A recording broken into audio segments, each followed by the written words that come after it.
नमस्ते class, hi this is Himanshu और एक नई कक्षा में आप लोगों का फिर से स्वागत है।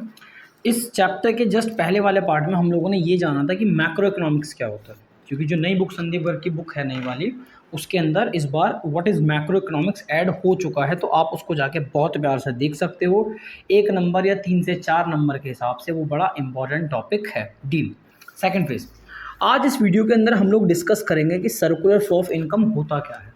ठीक है, इसको अगर मैं हिंदी में बोलूँ तो हमारी जो इकनॉमी है वो किस तरीके से पैसा कमाती है, जो हमारी एंटायर इकनॉमी यानी कि राष्ट्रीय आय, जो हमारी नेशनल इनकम है वो किस तरीके से सर्कुलेट होती है, ये बात आपको सर्कुलर फ्लो ऑफ इनकम में जानने को मिलेगी। ठीक है, तो with the help of this book, Sandeep Garg sir की बुक, हमारा बेसिकली जो हम टारगेट लेके चल रहे हैं वो यही है, लेकिन हम इसी के साथ इसके नोट्स बनाते हैं और जानते हैं कि what is circular flow of income. और उसको जानने से पहले आपको ये जानना पड़ेगा कि हमारी इकोनॉमी में टोटल कितने सेक्टर होते हैं।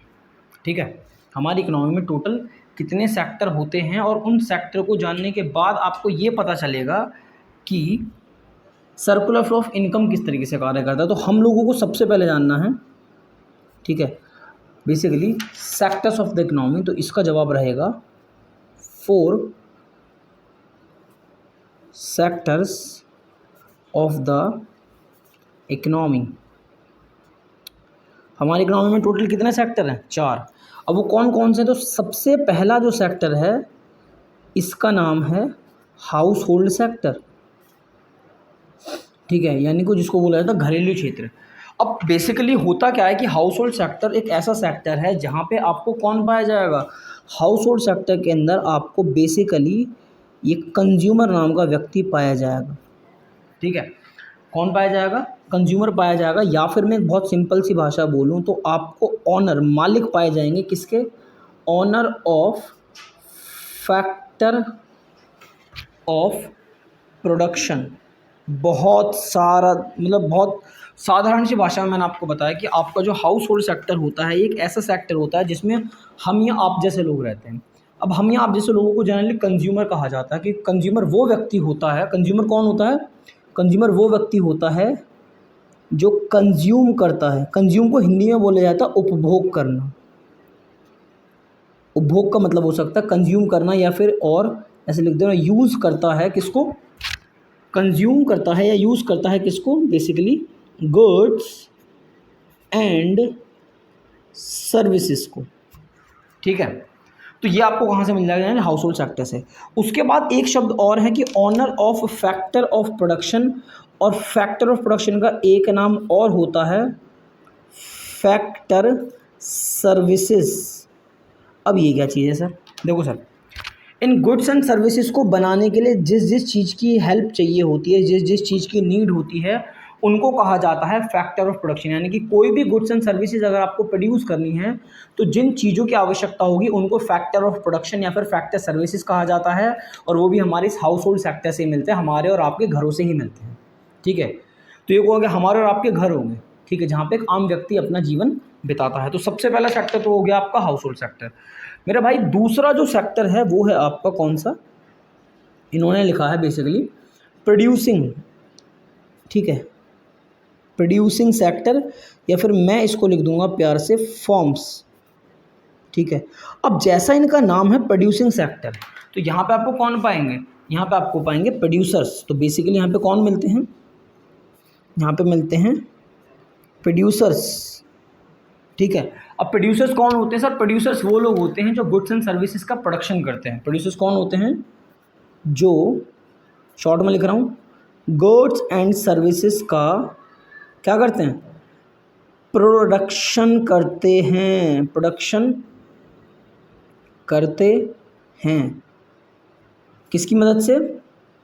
With the help of factor of production. इन्हीं फैक्टर प्रोडक्शन की हेल्प से ये जो प्रोड्यूसर्स होते हैं गुड्स एंड सर्विसेज का प्रोडक्शन करते हैं, और उसको बोला जाता है जनरली प्रोड्यूसिंग सेक्टर बोला जाता है। तो 2 सेक्टर तो ये हो गए हमारे। और ध्यान रहे एक छोटी सी बात, ये दोनों ही हमारा सिलेबस है। बस एक्चुअली बात करें तो सिर्फ यही दोनों हमारा क्या है? सिलेबस हैं।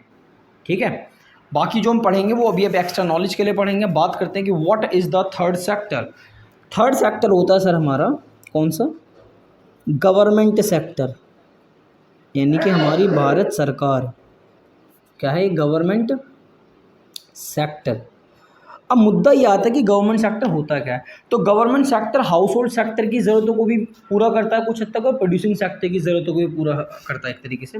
तो इसकी ना दो कैपेसिटीज़ होती हैं बेसिकली, मतलब इसको जो जाना जाता है ये अपनी दो कैपेसिटीज़ की वजह से जाना जाता है। अब ये कौन कौन सी होती हैं, तो सबसे पहले इसकी कैपेसिटी होती है कि ये एक वेलफेयर एजेंसी की तरह काम करता है, वेलफेयर एजेंसी की तरह काम करता है। अब मुद्दा ये कि वेलफेयर एजेंसी की तरह काम होता किस तरीके से, मतलब जो सामाजिक विकास के लिए ज़रूरी होती हैं, जो समाज के लिए ज़रूरी होती हैं, ऐसी कामों को वेलफेयर एजेंसी कह देते हैं। अगर आपको एग्जांपल जानने हैं तो आप एग्जांपल जान सकते हो, जैसे कि मेंटेन करना, maintain law and order, maintain करना क्या आपका, लॉ एंड ऑर्डर मेंटेन करना। उसके बाद आप कह सकते हो डिफेंस की बातें करना, ठीक है, एक्सेट्रा, इस प्रकार की चीज़ें, ठीक है। एक बात मैं और बता दूं, ये कोई मनगढ़ंत नहीं है, ये सारी की सारी आपके बुक के अंदर हैं। अगर आप जानना चाहते हो कहाँ से है तो ये आपको मिलेगा पेज नंबर 1.5 पे। मैं इसको लिख दे रहा हूँ, ये जो चीज़ मैं आपको बता रहा हूँ four sector of the economy, ये आपको पेज नंबर 1.5 पे मिलेगा। और ऐसा इसलिए मैं करा रहा हूँ ताकि आपको एक सीक्वेंस से समझ में आ सके, ठीक है। बुक वालों ने अपना सीक्वेंस दिया, लेकिन as a teacher, as a representer, as a speaker मैं आपको थोड़ा सा अलग तरीके से लेके जाना चाहता हूँ। और दूसरा वो क्या कह रहा है, दूसरा वो कह रहा है as a producer, as a producer. अब एज अ प्रोड्यूसर क्या होता है कि कुछ पब्लिक सेक्टर एंटरप्राइजेज होते हैं जो गुड्स एंड सर्विसेज को प्रोड्यूस करती हैं। कौन सी, कुछ पब्लिक सेक्टर एंटरप्राइजेज, यानी कुछ ऐसी कंपनियां जिसको हमारी गवर्नमेंट चलाती हैं और वो ज़रूरत पड़ने पर, ठीक है, ज़रूरत पड़ने पर आपके लिए प्रोडक्शन भी करते हैं। तो इस प्रकार का जो सेक्टर हो गया वो हमारा भारत सरकार का सेक्टर हो गया। और लास्ट सेक्टर होता है आपका रेस्ट ऑफ द वर्ल्ड, या फिर मैं इसको कह सकता हूँ फॉरेन सेक्टर, विदेशी मेरे भाई, विदेशी, ठीक है, ये हो गया फॉरेन सेक्टर। अब फॉरेन सेक्टर का काम क्या होता है, तो बेसिकली अगर मैं बहुत सिंपल सी बात बताऊँ, फॉरेन सेक्टर के साथ आप क्या करते हो, इम्पोर्ट, ठीक है, और आप क्या करते हो, एक्सपोर्ट। वो भी किन चीज़ होगा, import and export of same goods and services. आप उनको गुड्स एंड सर्विसेज या तो बेचते हो या फिर उनसे खरीदते हो। यहाँ पे होता है खरीदना और यहाँ होता है बेचना, माफ़ कीजिए, एक्सपोर्ट बताइए, यहाँ क्या क्या होता है, खरीदना, और यहाँ क्या होता है, बेचना, ठीक है। तो अब आपने जाने कि हमारी इकोनॉमी के अंदर बेसिकली कितने सेक्टर होते हैं, 4 सेक्टर होते हैं, ठीक है। पहला हाउस होल्ड सेक्टर, दूसरा फॉर्म, तीसरा गवर्नमेंट और चौथा फॉरेन सेक्टर, ठीक है। अब मैं आपको एक छोटी सी बात और बताऊं। अब हम लोग यहाँ पे जानेंगे सर्कुलर फ्लो ऑफ इनकम की डेफिनेशन को जानने से पहले, ट्रस्ट में गाइस ये बहुत आसान होने वाला है, ठीक है। अब हम लोगों को यहाँ पे सबसे पहले क्या जाना है, 2 सेक्टर इकोनॉमी, और ये भी आपको पेज नंबर, मतलब अगर हमें इसको एक्स्ट्रा जानना है तो हमें क्या जानना पड़ेगा, हमें जानना पड़ेगा आपका सर्कुलर फ्लो ऑफ इनकम के तौर पे 2 सेक्टर इकोनॉमी, 2 सेक्टर इकोनॉमी। अब ये क्या चीज़ है, तो 2 सेक्टर इकोनॉमी एक ऐसी इकोनॉमी के फेस की बात कर रहा होता है जहाँ पे वो आपके लिए क्या एग्जांपल सेट करेगा कि आपको ज़्यादा डिस्कस नहीं करना। एक तो आपको बात करनी है सिर्फ हाउस होल्ड सेक्टर्स को लेके, और दूसरी आपको बात करनी है किन को लेके, हमारी जो फर्म्स होती हैं दूसरा सेक्टर उसको लेके। ये इन्फॉर्मेशन आपकी बुक के पेज नंबर 1.5 पे और पेज नंबर 1.6 पे अवेलेबल हो जाएगी। 1.6 है, गलत हो गया, ठीक है, पेज नंबर 1.6 पे ही होगी, ठीक है। अब हम यहाँ जो डिस्कस करेंगे पेज नंबर बेसिकली 1.6 वाली इन्फॉर्मेशन आपके सामने रहेगी, ठीक है। अच्छा, पहले मैं आपको थोड़ा सा दिखा दे रहा हूँ ताकि आपको लगे कि क्या कहानी कर रहे थे। देखो सर, आपकी ही बुक का सिलेबस है बेसिकली, ये हो गया आपके 4 sector of the economy, house hold, forms, government और फॉरेन सेक्टर। आप जाके देखना इसको, ये आपको बड़ी ही सिंपल लैंग्वेज में बहुत आराम से, ये आपको बहुत आराम से मिल जाएगा, ठीक है। दूसरी बात जो मैं आपके साथ डिस्कस करना चाह रहा हूँ वो है 2 सेक्टर इकोनॉमी, और 2 सेक्टर इकोनॉमी को पेज नंबर 1.5 से शुरू करके पेज नंबर 1.6 पे ये बना के दे रखा है। और जैसे ही आपको समझ में आ जाएगा आपको सर्कुलर फ्लो ऑफ इनकम की एक प्रॉपर डेफिनेशन 100% समझ में आ जाएगी। ठीक है, देखते हैं व्हाट इज दिस, ये किस तरीके से काम करता है। अब आप मेरी बात सुनो, मैंने अभी आपको बताया समझाने के लिए कि हाउस होल्ड सेक्टर के अंदर कंज्यूमर्स होते हैं, बताया था मैंने आपको अभी। हाउस होल्ड सेक्टर के अंदर कौन होते हैं? कंज्यूमर्स होते हैं। और कंज्यूमर्स क्या करते हैं? बेसिकली डिमांड करते हैं। पेज ये रहा पेज, ठीक है। तो ये जो कंज्यूमर होता है, जो कंज्यूमर व्यक्ति होता है, कंज्यूमर का काम बेसिकली क्या होता है? किसी भी चीज़ की डिमांड करना, ठीक है। और प्रोड्यूसर का काम क्या होता है? डिमांड को पूरा करना, यानी कि चीज़ों की क्या करना? सप्लाई करना। इसीलिए वाली बात हमने यहाँ पे आपको बताई ताकि आप चीज़ें कनेक्ट कर सको। जब तक वो कनेक्ट नहीं होंगी तब तक स्वाद नहीं आएगा, ठीक है। अब आ जाओ आप यहाँ पे, ठीक है। तो कहानी थोड़ी सी सुननी है कि हाउस होल्ड सेक्टर बेसिकली क्या करता है? डिमांड पैदा करता है किसी भी चीज़ की, ठीक है। तो मैं समझाने के लिए क्या कर दे रहा हूँ, हाउस होल्ड सेक्टर ने क्या करा? किसी भी पर्टिकुलर चीज़ की मैं कहता हूँ डिमांड पैदा करी। ये कुछ कीवर्ड्स हैं जो मैं लिखते चलूँगा। हाउस होल्ड सेक्टर ने डिमांड पैदा करी। अब डिमांड वो किस चीज़ की कर सकता है? बेसिकली डिमांड वो कर सकता है गुड्स एंड सर्विसेज की। इसकी डिमांड वो कर सकता है गुड्स एंड सर्विसेज की। अब मान के चलो 4 लोग हैं, ये ए, बी, सी और डी। इनका नाम है आलू, बालू, चालू और दयालू। 4 लोग हो गए, ठीक है। अब क्योंकि ये सारे के सारे लोग किसके हिस्से हैं? ये सारे के सारे हैं हाउस होल्ड सेक्टर के लोग हैं। और इन सभी लोगों ने मिलकर क्या करी? डिमांड करी किसी भी पर्टिकुलर गुड्स एंड सर्विसेज की, कर दीजिए डिमांड। अब क्या हुआ कि चालू ने इस बात को समझा कि अरे यार, सबकी ज़रूरत है, इस ज़रूरत को क्यों ना मैं पूरा करूं। तो ये जो चालू है इसने अपने आप को यहाँ से शिफ्ट करके कहाँ डाल दिया? यहाँ पे। और ये बन गया एक फॉर्म का हिस्सा, यानी कि ये बन गया एज ए प्रोड्यूसर। ये लोग कौन है फिलहाल? ये लोग कौन है फिलहाल? ये लोग हैं फिलहाल कंज्यूमर, ठीक है। और इसने अपना आपको, कंज्यूमर ये भी है नो डाउट, लेकिन स्टिल इसने अपना आपको क्या बना दिया? प्रोड्यूसर बना दिया इसने। क्योंकि ये चालू है, आलू बालू चालू और दयालू के बीच में, चालू ने कहा कि एक काम करो, आपको क्या चाहिए? आपको चीज़ें चाहिए ना, आपको गुड्स एंड सर्विसेज चाहिए ना, मैं आपको बना के दूंगा। ये क्या कह रहा है?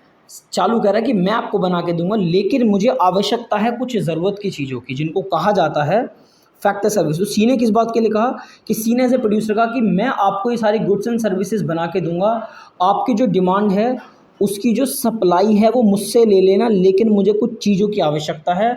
और उन चीज़ों को जो नाम दिया गया है, वो नाम दिया गया है क्या? उसको मैं यहाँ लिखूँगा। उन चीज़ों को नाम दिया गया है, सबसे पहला जो नाम है वो है फैक्टर ऑफ प्रोडक्शन, ठीक है। या फिर इसका जो दूसरा नाम है वो है मेरे भाई फैक्टर सर्विसेज, ठीक है। कि मुझे दो क्या कहा इस चालू ने? क्या कहा कि मुझे कुछ फैक्टर ऑफ प्रोडक्शन या फिर फैक्टर सर्विसेज की आवश्यकता है। तो पीछे से आवाज़ आई किसी इनमें से एक ने कहा कि बता क्या क्या चाहिए। तो फैक्टर ऑफ प्रोडक्शन या फैक्टर ऑफ सर्विसेज होते हैं कि एक तो सबसे पहले मुझे चाहिए एक ज़मीन जहाँ पे मैं अपना प्रोडक्शन का काम पूरा शुरू कर सकूँ। मतलब सी ने कहा कि मुझे सबसे पहले क्या चाहिए? ज़मीन चाहिए, क्योंकि मुझे गुड्स एंड सर्विसेज बनाना है तो मेरे पास एक ठिकाना होना चाहिए, ठिया होना चाहिए। तो मान के चलो इन्हीं किसी में से अपनी ज़मीन इसको दे देगी, ठीक है, जैसे ज़मीन ले लो, लैंड हो गई, ठीक है। उसके बाद कि और क्या चाहिए? इसने कहा कि मुझे आवश्यकता पड़ेगी कुछ लेबर की। कि लेबर की आवश्यकता क्यों पड़ेगी? लेबर की आवश्यकता इसलिए पड़ेगी क्योंकि मैं अकेला सारा काम नहीं कर सकता, तो एज अ वर्कर मुझे कुछ लेबर चाहिए ही चाहिए होगी, जिनकी मदद से मैं ज़्यादा से ज़्यादा प्रोडक्शन कर सकूँ। कि ठीक है, लेबर मिल गई। अच्छा ध्यान रखना, हाउस होल्ड सेक्टर ही लैंड प्रोवाइड कराता है, हाउस होल्ड सेक्टर ही लेबर प्रोवाइड कराता है। उसके बाद क्या और क्या चाहिए? कि मुझे चाहिए पैसा, मुझे कैपिटल चाहिए। कि कैपिटल का क्या करेगा? बोले बिना पूंजी के, बिना पैसे के मैं कोई भी गुड्स एंड सर्विसेज प्रोड्यूस कर ही नहीं सकता। तो इन्हीं किसी हाउस होल्ड सेक्टर के व्यक्ति ने कुछ पैसा इसको दे दिया। और उसके बाद ये खुद को क्या नाम दे रहा है? ये खुद को नाम दे रहा है कि मैं बन जाता हूँ एंटरप्राइज। डील बड़ी सिंपल सी बात हमने यहाँ पे कर दी कि किसी भी गुड्स का प्रोडक्शन करने के लिए आपको इन 4 चीज़ों की कम से कम आवश्यकता है, लैंड, लेबर, कैपिटल और एंटरप्राइज, ठीक है। और इसकी मदद से ये लोग क्या कर सकते हैं? प्रोडक्शन करेंगे, ठीक है। तो अभी आपको जब फेसेस पढ़ाए जाएंगे तब आपको ये वाली बात दोबारा बताई जाएगी कि ये चीज़ है क्या, ठीक है। तो सबसे पहले ये सबसे पहला वाला फ्लो होता है कि house hold sector factor of production provide करता है किसको? फर्म्स को। और ये इन फैक्टर ऑफ प्रोडक्शन की मदद से क्या तैयार करते हैं? ये क्या करते हैं? इनसे ये इनकी मदद से करते हैं प्रोडक्शन। प्रोडक्शन किसका? गुड्स एंड सर्विसेज का। ठीक है, सबसे पहले लोग क्या करते हैं, प्रोडक्शन करते हैं गुड्स एंड सर्विसेज का। ठीक है, अब आप लोगों ने अपनी फैमिली में देखा होगा, कोई कह रहा है जी ब्याज, अब जो लैंड वाले हैं जिनकी भाई मतलब कि हमारे जो ज़मीन पड़ी है, वो कह रहा है जी किराया आ रहा है। जो लेबर वाले लोग होते हैं, जो हम सबके पेरेंट्स होते हैं जनरली, जो सिंपल एक आम व्यक्ति होता है, वो ज़्यादातर नौकरी करता है, एक लेबर की तरह कार्य करता है। कुछ लोग ऐसे हैं जिन्होंने मार्केट में इन्वेस्ट कर रखा है, तो कुछ लोग ऐसे हैं जो बिजनेस कर रहे हैं। सही है, तो इसी तरह के लोग हैं जो पैसा कमाते हैं। अब मान के चलो कि हमने ये फैक्टर सर्विसेज सपोज करो कि 1 महीना तक देते रहे, ठीक है, और इनकी प्रोडक्शन बन के क्या हो गई, तैयार होगी, और प्रोडक्शन बन के तैयार होगी, गुड्स एंड सर्विसेज बन के तैयार होगी जो फर्म्स के पास रखी हुई हैं, और लोगों का 1 महीना चढ़ गया, तो इनकी इनकम तैयार हो गई। तो बदले में, इन फैक्टर सर्विसेज के बदले में, ये जो हमारी फर्म है, इनको क्या वापस करती है, मेरी बात सुनना, पॉइंट नंबर 2, ये उनको करती है फैक्टर पेमेंट। चेक करो क्या कह रहा है, वो क्या कहता है, फैक्टर पेमेंट। या फिर अगर इसकी जगह मैं एक नाम और इस्तेमाल कर दूँ तो दिक्कत नहीं होगी, फैक्टर इनकम। ठीक है, क्या नाम दे दूँ मैं इनको, फैक्टर इनकम। तो सबसे पहले किसी भी गुड्स एंड सर्विसेज को प्रोड्यूस करने के लिए फैक्टर ऑफ प्रोडक्शन प्रोवाइड कराए जाते हैं, जिनका नाम ये है, और फर्म उनके बदले में उनको क्या करती है, फैक्टर पेमेंट। अब फैक्टर पेमेंट किस किस तरीके से काम करती है, जो लैंड दिए बैठा है उस व्यक्ति को ये लोग क्या प्रोवाइड करेंगे, रेंट, किराया, कहते हैं ना जी किराया, कमरों किराया, 10 कमरे, 20 कमरे, 100 कमरे किराए पे उठे हुए हैं, ज़मीनें किराए पे उठी हुई हैं। ठीक है, रेंट हो गया। जो व्यक्ति एज ए लेबर काम करता है उसको मिलती है मजदूरी, या तो उसको वेजेस से रिप्रेजेंट कर दो या सैलरीज से रिप्रेजेंट कर दो। रेंट के साथ एक शब्द का आप इस्तेमाल और कर सकते हो जिसको कहा जाता है रॉयल्टी, वो भी एक तरह का किराया होता है, बट वो आगे डिस्कस होगा। लेबर वाले व्यक्ति को वेजेस मिलता है, जो कैपिटल लगाता है उसको क्या चाहिए, ब्याज आ रहा भाई, इंटरेस्ट, वो इंटरेस्ट के लिए काम करता है। और जो एज अ बिजनेस कर रहा है एंटरप्रेन्योर, वो किस चीज़ के पीछे भग रहा है, प्रॉफिट के पीछे भग रहा है। ठीक है, तो सबसे पहले होता क्या है कि सबसे पहले house hold sector factor of production provide कराता है इन फॉर्म्स को, जिससे वो प्रोडक्शन करते हैं गुड्स एंड सर्विसेज का, इन सब की मदद से। बदले में फॉर्म उनको फैक्टर पेमेंट या फिर फैक्टर इनकम प्रोवाइड कराता है, जिससे लोगों की जेब में पैसा आता है, जिसको रेंट कह लो, वेजेस कह लो, इंटरेस्ट कह लो, प्रॉफिट कह लो, एक्सेट्रा। उसके बाद क्या होता है, उसके बाद आता है तीसरा फेस। ये जो हमारा हाउस होल्ड सेक्टर है, जिन्होंने इस तरीके से पैसा कमाया, ये अपना पैसा लेके वापस जाते हैं मार्केट में, और मार्केट में कौन बैठा हुआ है, फर्म, क्या लेके, गुड्स एंड सर्विसेज लेके। तीसरे फैक्टर में ये लोग क्या करते हैं, कंजम्पशन करते हैं। कंजम्पशन का मतलब है जब आपके घर वालों को सैलरी मिल जाती है तो वो अपने उस पैसे को खर्च करते हैं आपकी ज़रूरत की चीज़ों पे, चाहे वो खाने पीने की चीज़ें हों या फिर वो आपकी शौक मौज की चीज़ें हों, कोई भी हो सकती है, आपका एजुकेशन है, आपका हेल्थ है, ठीक है, कुछ भी हो सकता है। ठीक है, कंजम्पशन एक्सपेंडिचर है ये जी, इसका तीसरा होता है। तो सबसे पहले फैक्टर प्रोडक्शन प्रोवाइड करोगे, बदले में फैक्टर पेमेंट होगी, फिर कंजम्पशन एक्सपेंडिचर करोगे, यानी कि हम हाउस होल्ड सेक्टर अपना पैसा इनको देते हैं, किस नाम से, कंजम्पशन एक्सपेंडिचर के नाम से, और बदले में ये लोग हमें क्या प्रोवाइड कराते हैं, ये लोग हमको प्रोवाइड करवाते हैं गुड्स एंड सर्विसेज। देख रहे हो आप, इन्होंने हमारे साधनों की मदद से गुड्स एंड सर्विसेज प्रोड्यूस करी, और हमारे साधनों के बदले में उन्होंने हमें पैसा दिया। हम उस पैसे को लेके वापस इन्हीं के पास गए, इनका पैसा इनको वापस करा, इन्होंने बदले में हमें क्या प्रोवाइड कर दिया, गुड्स एंड सर्विसेज। यही सब चक्कर है। अब पैसा खत्म हो गया, ज़रूरत की चीज़ होगी, अब आप वापस से फैक्टर ऑफ प्रोडक्शन प्रोवाइड करोगे, फिर वापस से आपको फैक्टर पेमेंट करेंगे, फिर वापस से आप कंजम्पशन एक्सपेंडिचर करोगे, उसके बाद वापस आपको क्या मिल जाएगा, गुड्स एंड सर्विसेज जनरली मिल जाएगा। And this is called circular flow of income. This is called circular flow of income. आप चेक कर लो इस बात को, आप चेक कर लो इस बात को, कोई टफ चीज़ नहीं है। लेकिन किसी ने कहा कि सर मज़ा नहीं आया, डेफिनेशन अगर मिल जाए तो मज़ा आ जाए, तो मेरे भाई हम आपको इसमें 2 डेफिनेशन देंगे। तो क्वेश्चन ये बनता है कि definition of circular flow of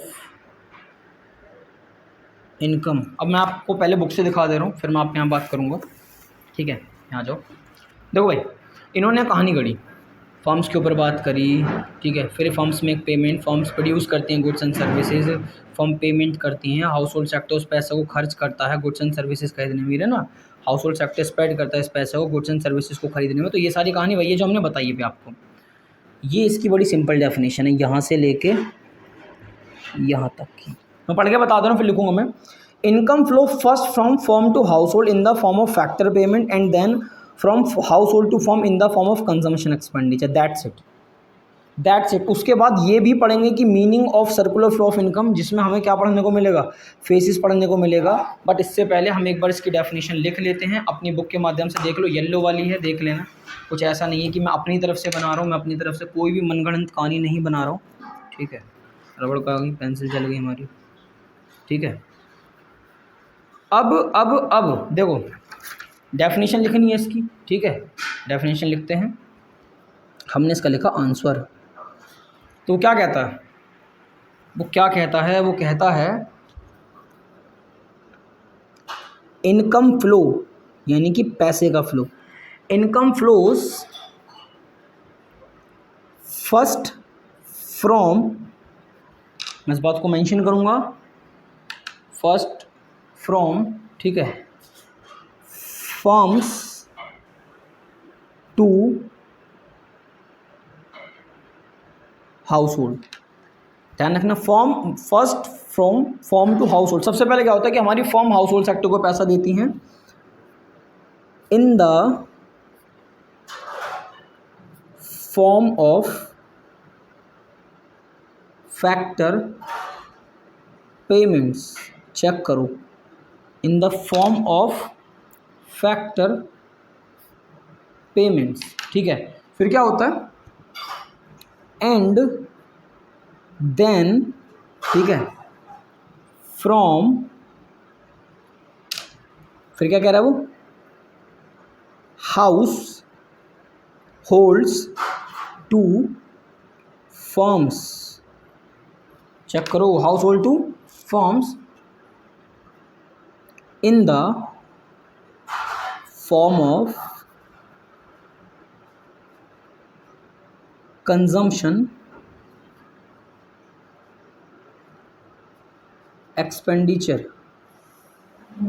check करो, चेक करो, चेक करो, कंजम्पशन एक्सपेंडिचर, ठीक है। बस हो गई, इतना ही लिख दो। उसका तो क्या कह रहा है, उसके बाद ये कह रहा है कि सच अ फ्लो ऑफ मनी, ठीक है, is known as circular flow of income। That's it। यही इसकी बहुत प्यारी डेफिनेशन। अगर आपको इस बात को समझना हो तो आप चेक कर लो इस बात को। ये कह रहा है साहब कि सबसे पहले जो पैसा होता है, फर्स्ट फ्लो होता है फर्म से हाउस होल्ड की तरफ, तो वो इसकी बात कर रहा है कि सबसे पहले हमारी फर्म्स फैक्टर पेमेंट करती हैं हाउस होल्ड सेक्टर को इन the form of factor payment, जिसको रेंट, वेजेस, इंटरेस्ट और प्रॉफिट कहा जाता है। उसके बाद house hold sector consumption expenditure के माध्यम से वो सारा का सारा पैसा मार्केट में जाके फर्म्स को लौटा देता है, क्योंकि बदले में हमें उनसे क्या चाहिए, गुड्स एंड सर्विसेज। तो इन शॉर्ट अगर मैं बात करूँ, अगर इस चीज़ को अगर याद रखना है तो उसने यहाँ पे सिर्फ दो चीज़ों की बात करी है। फर्स्टली उसने बात करी है, चेक करो, फैक्टर पेमेंट की, जो हमारी फर्म्स हाउस होल्ड सेक्टर को देती हैं। और सेकेंडली उसने बात करी है किसकी, कंजम्पशन एक्सपेंडिचर की, ठीक है, जो हमारा हाउस होल्ड सेक्टर किसको प्रोवाइड करवाता है, फर्म्स को। तो ये फर्म्स ने हाउस होल्ड सेक्टर को दिया, इन शॉर्ट में लिख दे रहा हूँ, ये फर्म ने किसको दिया, हाउस होल्ड सेक्टर को, और ये किसने दिया, हाउस होल्ड सेक्टर ने किसको दिया, ये फर्म्स को दिया। And this is known as the circular flow of income, ठीक है। तो जो चैप्टर का रियल मीनिंग है, जो चैप्टर का असली नाम है, वो यही है, ठीक है। तो यहाँ हमारा जो ख़त्म हुआ वो क्या हुआ कि सर्कुलर फ्लो ऑफ इनकम की एक्चुअल डेफिनेशन है क्या। उसके बाद वो आपको यहाँ से क्या पढ़ाएगा, कितना पढ़ाएगा। वीडियो हो गई 24 मिनट की, अब इसको थोड़ा जल्दी निपटाते हैं, ओके। इसके लिए हमें आना पड़ेगा अपने जस्ट नेक्स्ट पन्ने पे, और वो हमसे डिस्कस करेगा भाई क्या? फेसिस, क्योंकि फेसिस के माध्यम से भी आप इसकी एक प्रकार की डेफिनेशन और सीख सकते हो, इसीलिए मैं फेसिस भी इसी वीडियो में कराऊंगा, अलग से मैं टाइम यहाँ पे नहीं लगाऊंगा, ठीक है। अब सुनो, नेक्स्ट फेज क्या है इसका, मोस्ट इंपॉर्टेंट, इस साल के सैम्पल पेपर में डिस्कस हुआ था, तो इसको मैं बड़ा बड़ा करके दिखाऊंगा। फेसेस, ठीक है, faces of circular flow of income, ठीक है। वो फेसेस की यहाँ पे बात कर रहा है कि faces of circular flow of income. तो बेसिकली फेसेस होते हैं इसके कितने, 3 प्रकार के चेहरे होते हैं। अब वो कौन कौन से होते हैं मैं आपको लिख के दिखाऊंगा, जिस तरीके से उन्होंने लिख रखा उसी तरीके से होता है। सबसे पहला जो फेस होता है वो होता है आपका प्रोडक्शन फेस। वो होता है आपका कौन सा, प्रोडक्शन फेस, ठीक है जी। सबसे पहला आपको कौन सा फेस होता है, प्रोडक्शन फेस। इसका एक नाम और है, इसको जनरली बोला जाता है जनरेशन ऑफ इनकम। अब मैं आपको याद दिलाऊंगा क्या है, ये हो गया पहला। उसके बाद वो दूसरे फेस की यहाँ पे बात करेगा, सेकंड फेस की वो यहाँ पे बात करेगा, तो मैं सेकंड फेस आपके साथ यहाँ डिस्कस करूँगा। और सेकंड फेस वो आपको क्या बता रहा है, वो सेकंड फेस बता रहा है आपका इनकम फेस, सही है, जिसको बोला जाता है distribution of income, distribution of income. And the last but not least, third phase आपका क्या है, इसको मैं यहाँ लिखूंगा। थर्ड फेस आपका क्या है, एक्सपेंडिचर फेस। क्या है वो आपका, एक्सपेंडिचर फेस। और इसको किस नाम से जाना जाता है, basically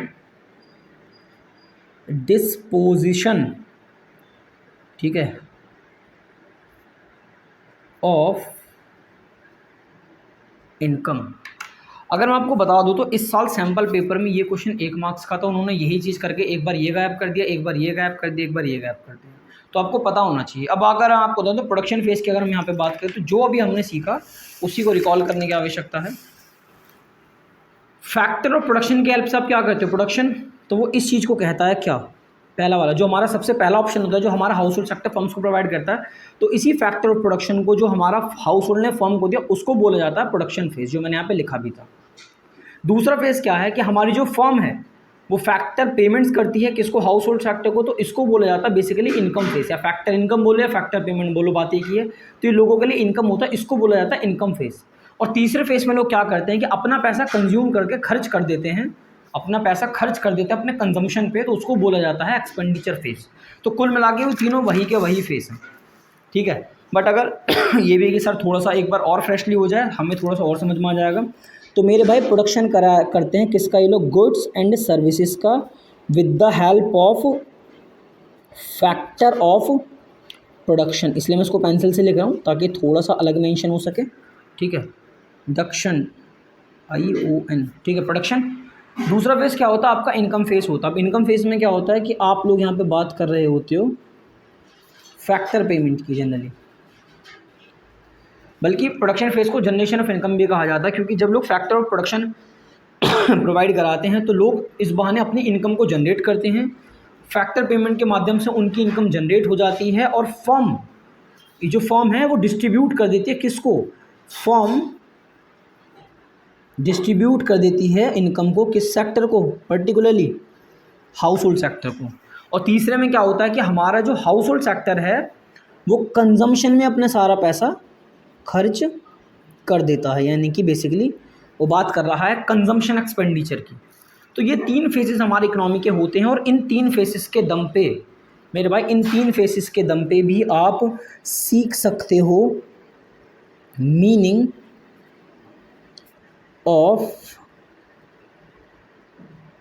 circular flow of income. चलिए अब इस डेफिनेशन को पूरा करते हैं, लेकिन उससे पहले मैं आपको एक बात बता दूं। ये तो चलो आप चैप्टर 1 डिस्कस कर रहे हैं और ये अपनी 3 फेजेस हैं। फ्यूचर में जब आप अपना चैप्टर नंबर 4 डिस्कस करोगे तो ये फर्स्ट मेथड है आपका नेशनल इनकम को कैलकुलेट करने का, इस बात का ध्यान रखना आप। ये पहला मेथड है आपका नेशनल इनकम को मेथड कैलकुलेट करने का, बस इसका नाम क्या रख देते हैं लोग, वैल्यू एडिड मेथड, ठीक है, वैल्यू एडिड मेथड। ये हमारा बनेगा सेकंड वाला, ये हमारा कौन सा बनेगा, सेकंड मेथड बनेगा, ठीक है। और इसका नाम पता क्या रहेगा, बेसिकली भाई इनकम मेथड। और ये बनेगा हमारा थर्ड मेथड, जिसका नाम क्या है, एक्सपेंडिचर मेथड बेसिकली, ठीक है। तो ये तीन मेथड फ्यूचर में भी पढ़ाए जाएंगे एज ए प्रैक्टिकल फेस में। तो अब ये और भी ज़्यादा वैल्यू करता है। अब बात करते हैं इसकी डेफिनेशन पे कि इसकी डेफिनेशन हमें क्या जस्टिफाई करेगी। तो डेफिनेशन हमसे बताती है, मैं लिख रहा हूँ, ये कहता है कि it refers to cycle of, देख सुनते रहे ना आप, मैं नाम उसी हिसाब से बदलूंगा, जनरेशन ऑफ इनकम। वो पहले फेज की बात कर रहे हैं यहाँ पे, जनरेशन ऑफ इनकम, उसका पहला फेज पूरा हो गया। इन द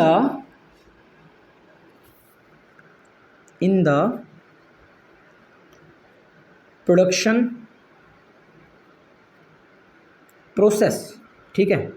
उसका क्या कहता है, इट्स डिस्ट्रीब्यूशन, ये सेकंड फेज है, it's distribution among the factor of production. इसका क्या मतलब है कि आपने जो फैक्टर ऑफ प्रोडक्शन लिए थे उसके बदले में उन्होंने डिस्ट्रीब्यूट करा फैक्टर पेमेंट्स को या फिर फैक्टर इनकम्स को। And finally comma it's circulation from house hold, ठीक है, टू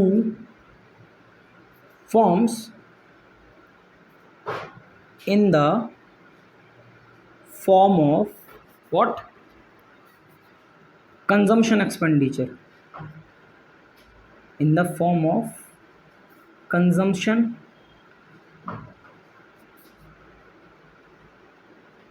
एक्सपेंडिचर, ठीक है, on goods and services produced by them,